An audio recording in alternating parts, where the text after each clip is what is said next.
Sometimes you And have to welcome to kill the Trekkie and character Beyond, a to get Star that Trek so it podcast. becomes I'm believable Anika. and I'm Andrea, and welcome to episode 6 of season 1 of Strange New Worlds. Lift us where suffering cannot reach. This episode is all about learning more about Pike's past, Pike's love life. We see he be getting it in, trying to understand culture versus right and wrong. Pike has to come to some understanding of what he's going through, of knowing what's going to happen to him in 10 years. This episode is a very forward focused episode because sometimes the bad people are bad, but they know they're bad and they're doing a bad thing for a good reason, quote unquote. So we'll talk about rights, wrongs, can Pike keep getting it in, and everything else from this episode. Monica, what is your initial reaction? So, for those that cannot see me right now, I'm just shaking my head because this episode I have a lot of frustrations with. I know that Star Trek talks about moral dilemmas, ethical issues. I was just not prepared for this. Mm-hmm. And it's hard to go from Spock amok to this. I wish there was some sort of disclaimer at the beginning that this was going to be a tough ride and your moral compass was going to be tested, because I was on a journal like Spock amok, and this was like, whoa, crazy, almost borderline Pike amok. So, how do I feel about this? I'm puzzled.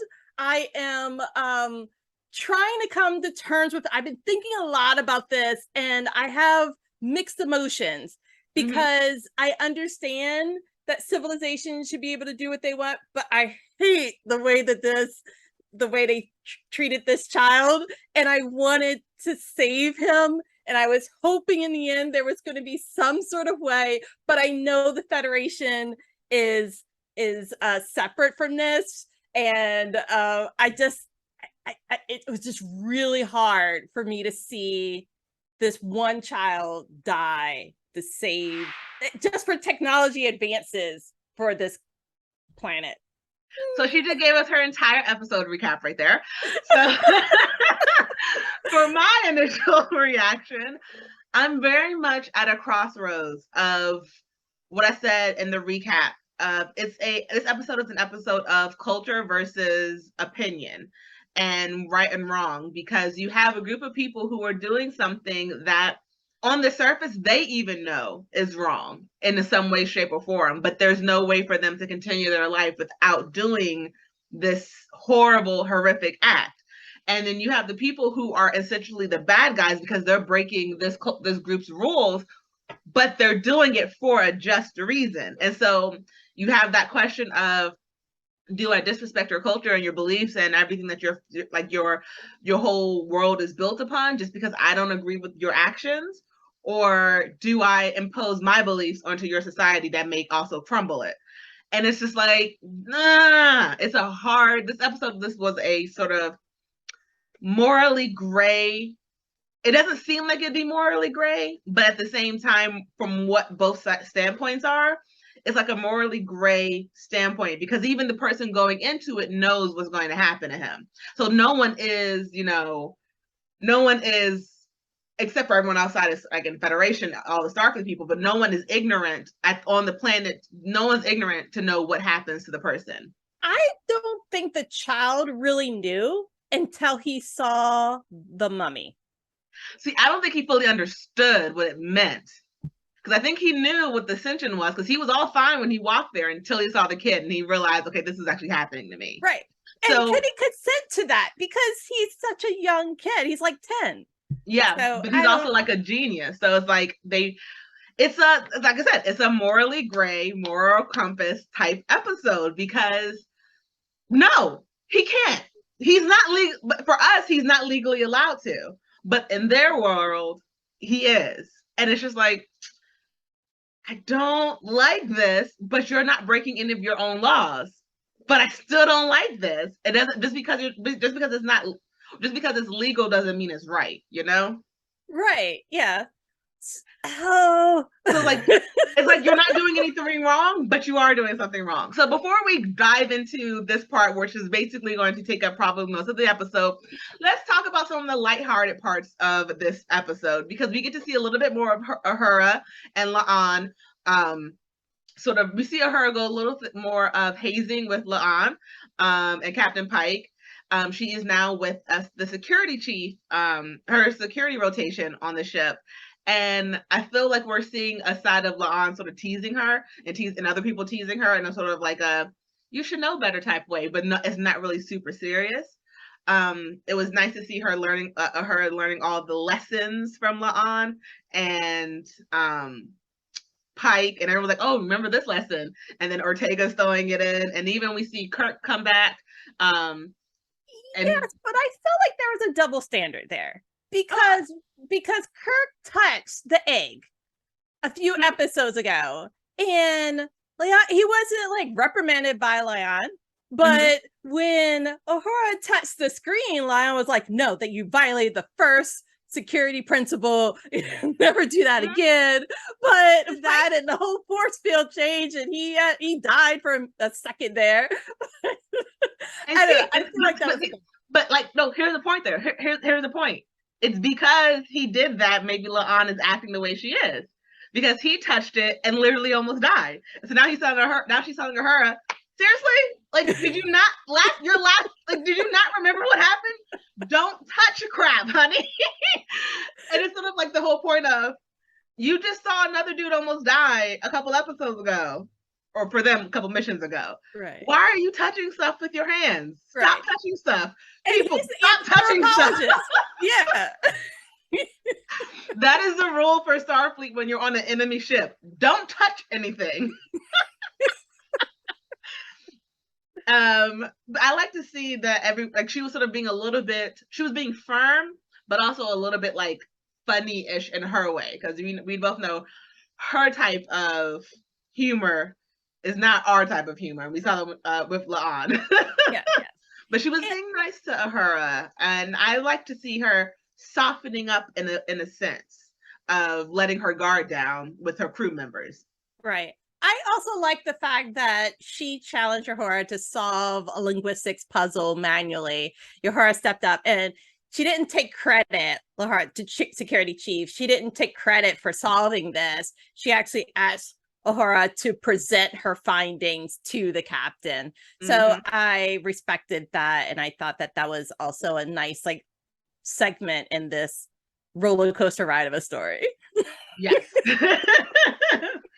And then we see another side story with Dr. Mbenga, because I always feel like I say his name wrong. Yeah. We see that he's maybe, possibly, hopefully getting the first step to a cure for his daughter through coming into contact with the doctor from this planet. And we're seeing that his daughter is interacting with the first servant, and we see the daughter is having fun and laughing, but also doesn't truly understand the passage of time for her. Because in her mind, she's like, Dad, you just read that story to me already, or you read that chapter to me already. And the doctor has to explain to her, and it's a little bit like time is not as you remember it to be. And it's also, it makes me think of what's going on with the first servant. Did she consent to being this, like, conform back to Data? Because sometimes kids are able to come to terms with things that their parents and adults cannot.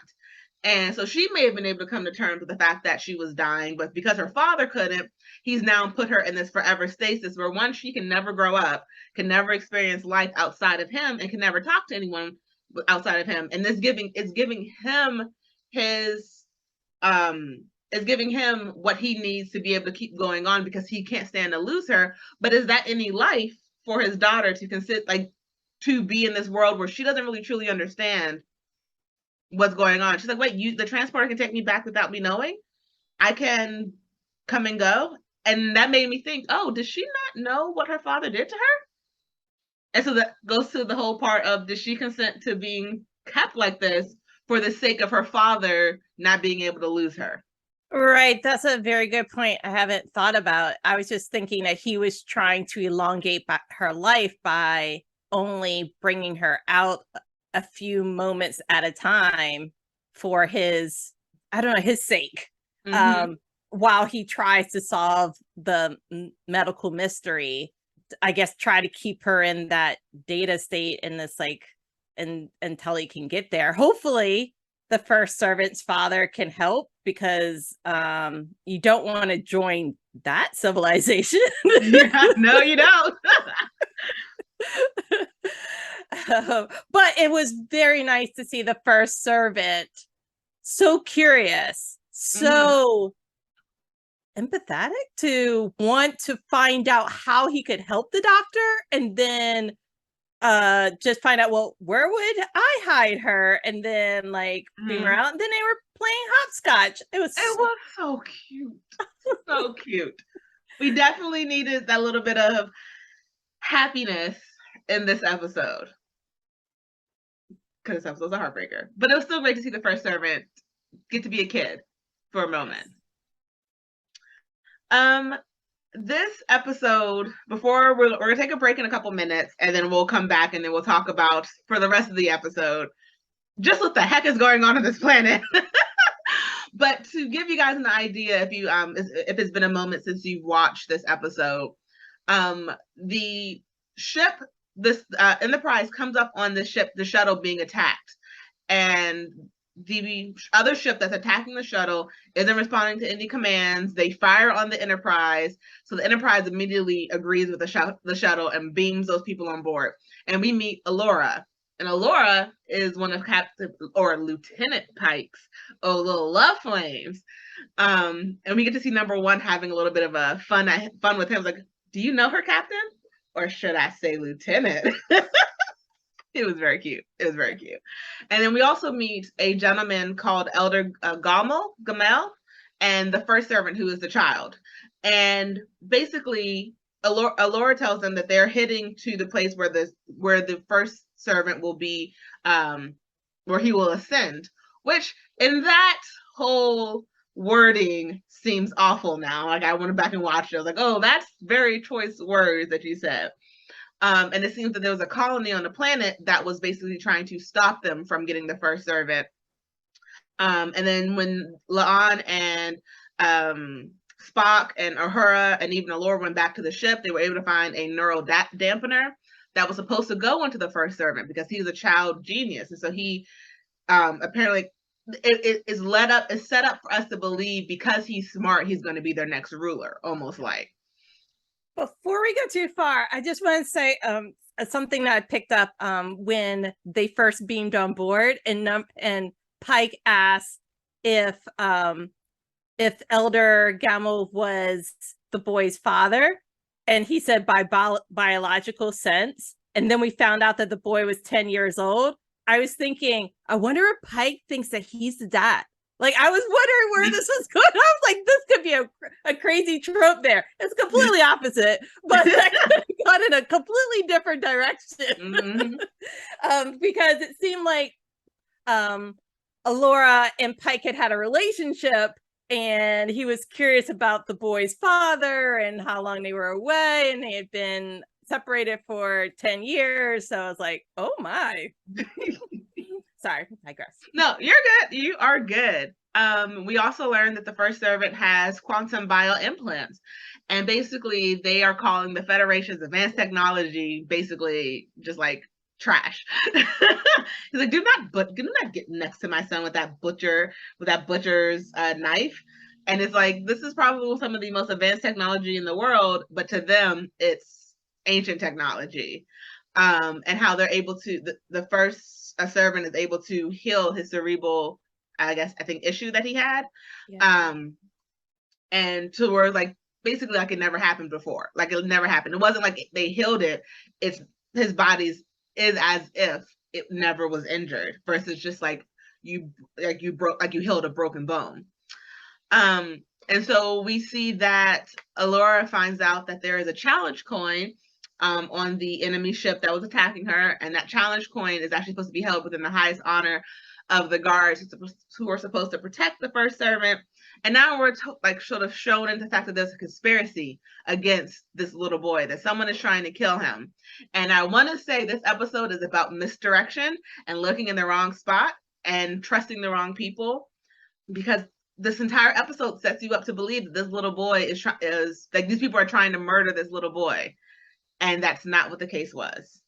Right. And Alora gave us a lot of clues, as you mentioned early on, especially the science, service, and sacrifice is just, for me, I wasn't making a connection until the end. And then after seeing it, it fully digested me. But they kept saying it. It was just, yeah.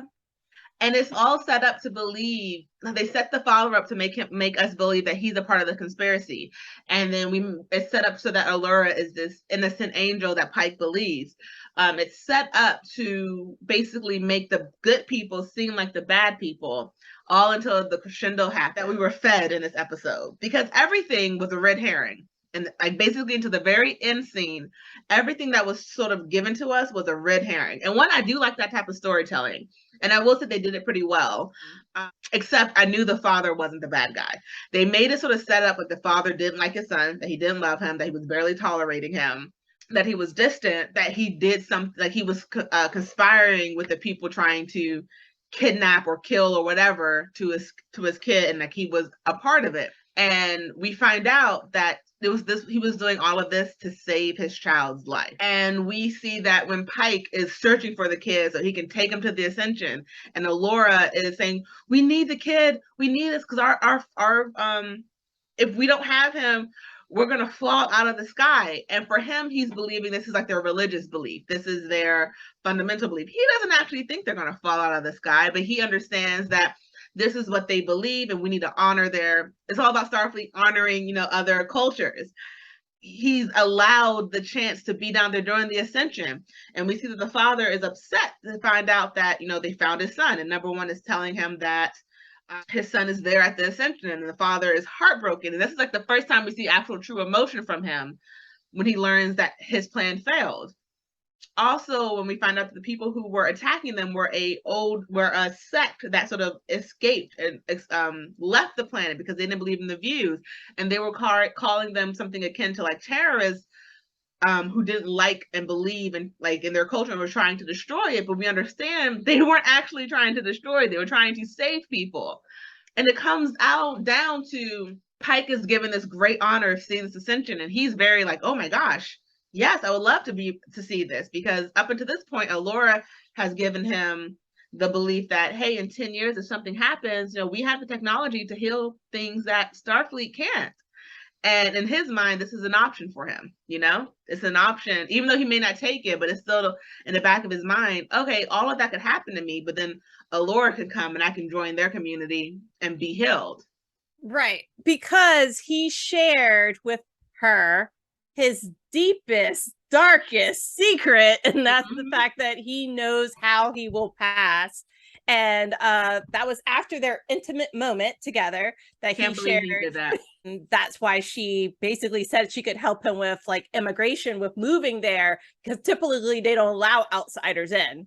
And he seemed as though he was kind of interested and open to that until the end. Until the end. And honestly, I would have been interested in it too. Like, oh, I can still live my life, and then in 10 years come join you guys and you fix me. Sure. Because at that point, he knows you. Like at that point, you can go out on a high in Starfleet.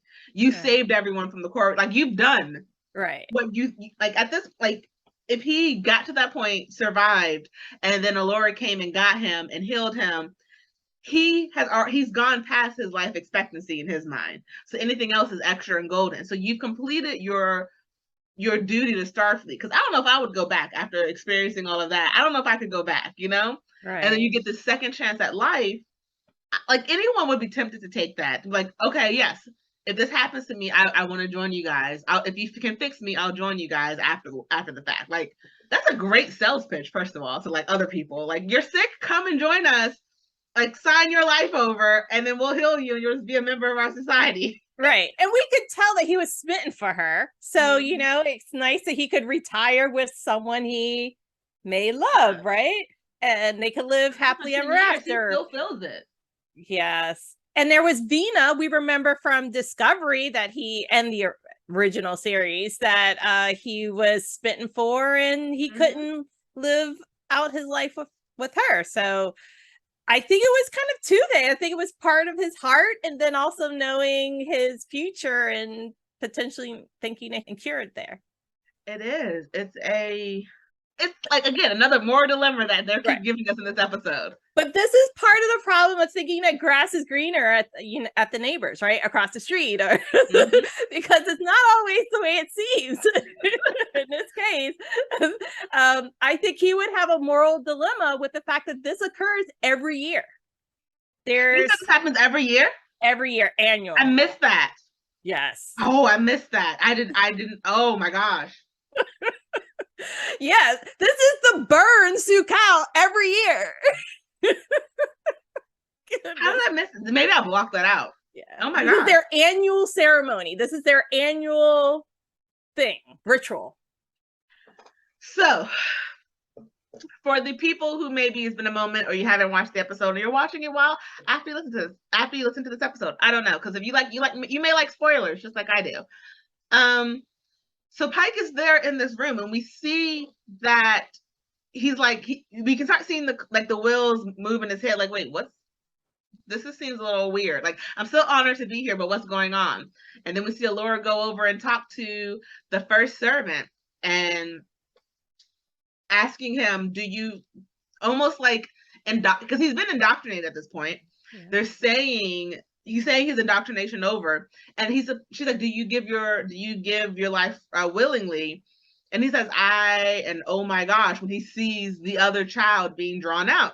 And then Pike sees the body, folds back the curtain, and it's a mummy. He's like, this is a child. And then he realizes what's going to happen to the first servant. And Pike goes ape. He starts taking people out. He's like, I have to save this child. And Allura is trying to tell him he still agreed to be a part of this.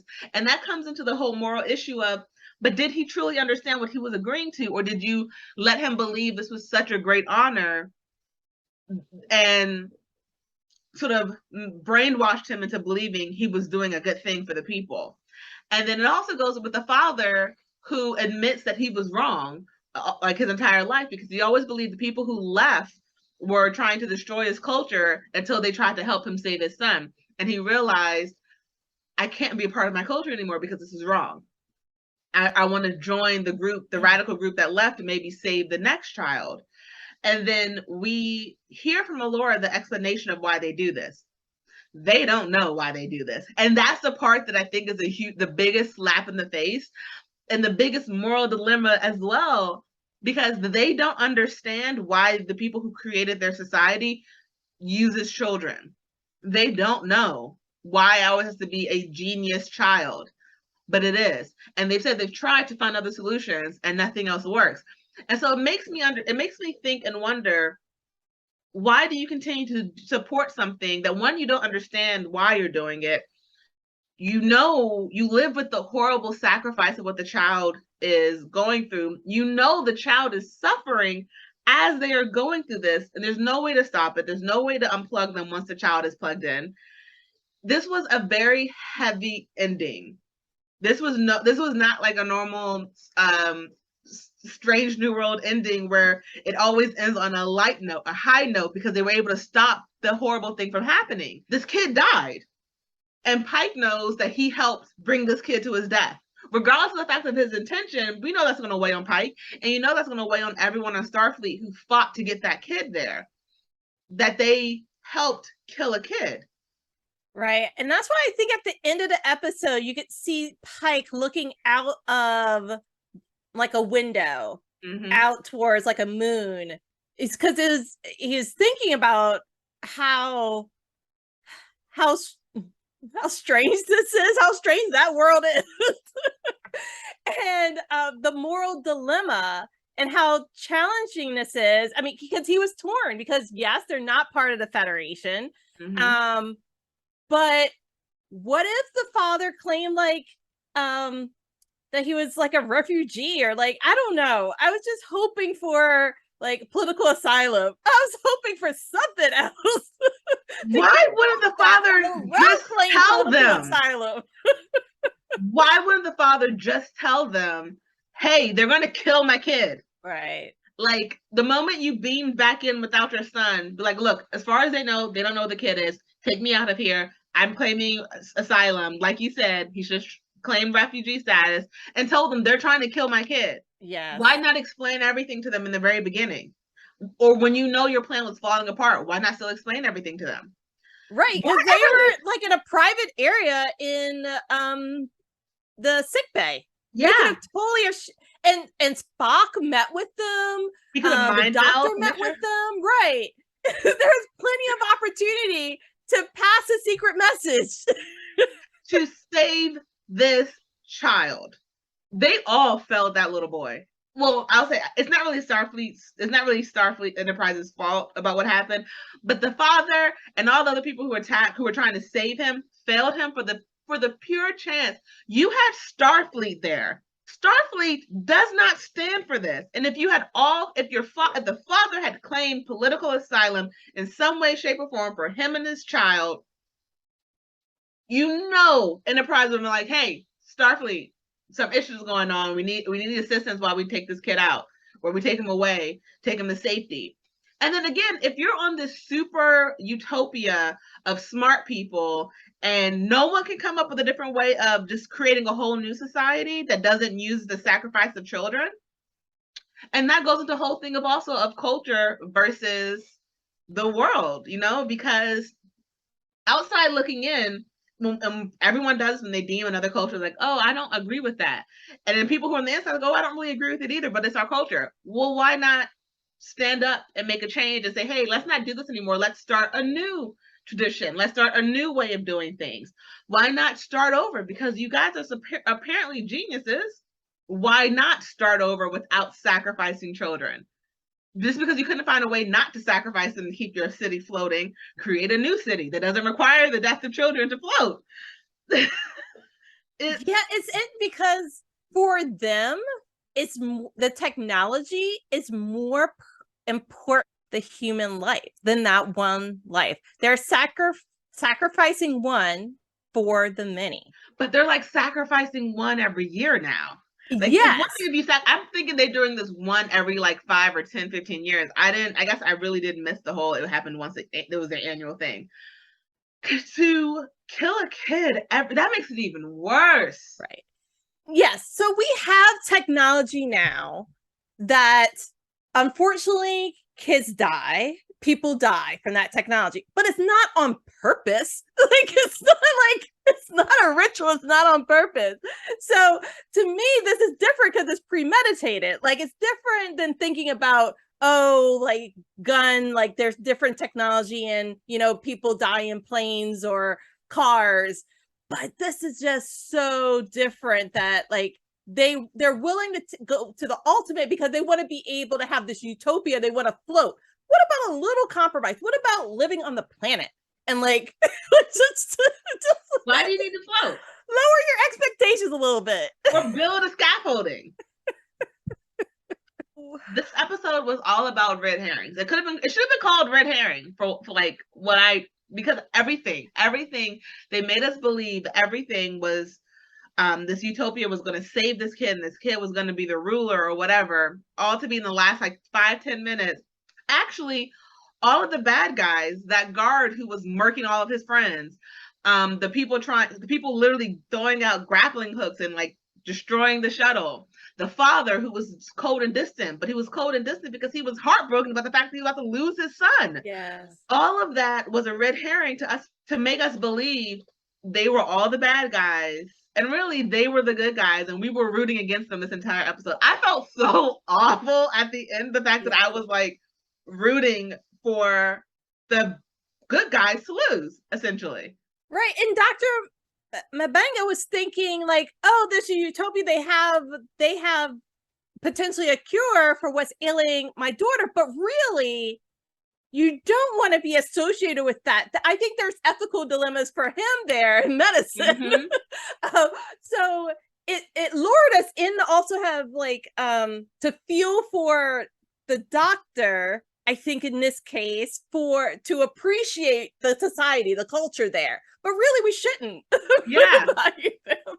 And I don't think that doctor would have, if he knew about that, if we could see a reflection of him at the end of that episode, I don't think he would value that their technology as much, knowing what we know now.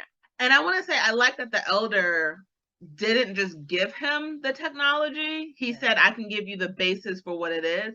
Because at the same time, going on to that point, I don't think the doctor would want that technology because his daughter was friends with that little boy. The elder is giving the doctor a chance to save his child without using the death of the elder's child. Does that make sense? Because he could have been like, look, here's a quantum bio implant for your child.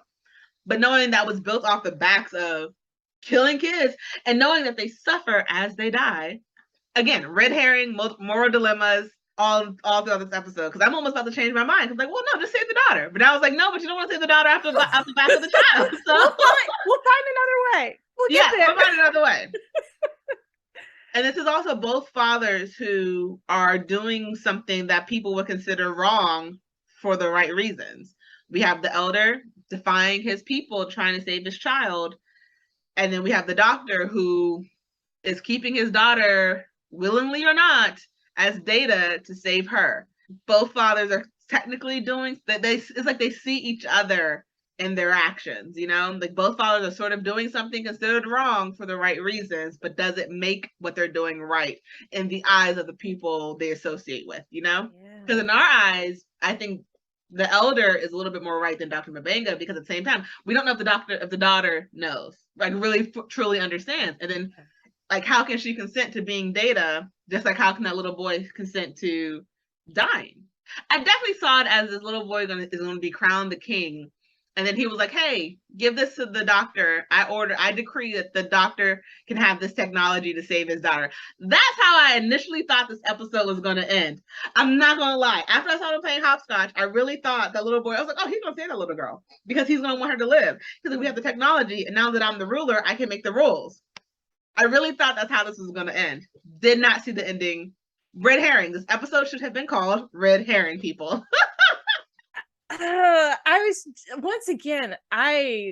was thrown for a loop because it wasn't the same type of vibe as the other episodes in Strange New Worlds.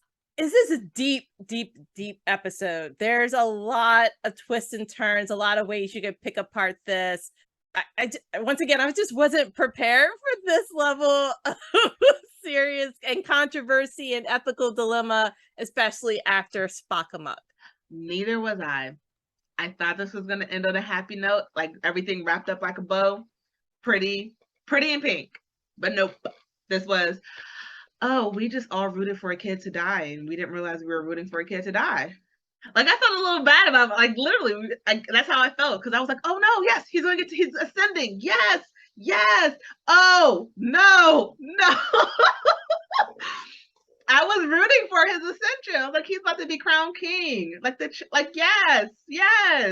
Oh, my God, he's going to die? And then to find that Pike couldn't get to him in time. And when the moment I saw the things, like, grapple into his brain, I was like, this is over. There's no last minute save. Spock didn't beam down with a phaser. It was like boom, boom, boom. None of that. Science, service, sacrifice to the 10th degree. I hope the next episode is on a brighter note. I can't take a whole lot of this, but this was also a lot in one episode. And I hope the next one's lighter. Same. I definitely agree with that. I hope the next episode is lighter or ends on a happy note, but it also, this is like the first episode of Strange New World that almost made me feel something akin to Discovery when it came to like the emotional like whiplash I felt in an episode. I was, in my mind, Strange New Worlds was like the Lower Decks. It was like, it was fun. None of the episodes really correlated to each other, but you still learned things about Starfleet. You learned things. It was fun. It was enjoyable. But this was like real people, an hour, a lot more serious, but still Sometimes you have to kill the characters. I get that, so it becomes believable and you understand that there were stakes to the actions that just happened, but not the kid, man. Not the kid. I was okay if the father died saving his son, but not the kid. I really was expecting someone to like beam down last minute and like, or beam the kid out. Like, I got a lock on his signature, beam him out. None of that. So for all those folks that complain about the third season of Discovery, at least Sukawa's accident and he didn't die. A million other people did though. But okay, so we're gonna end it there because again, sometimes not everything has a happy ending. But as always, I'm Andrea. I'm Anika. And live long and prosper.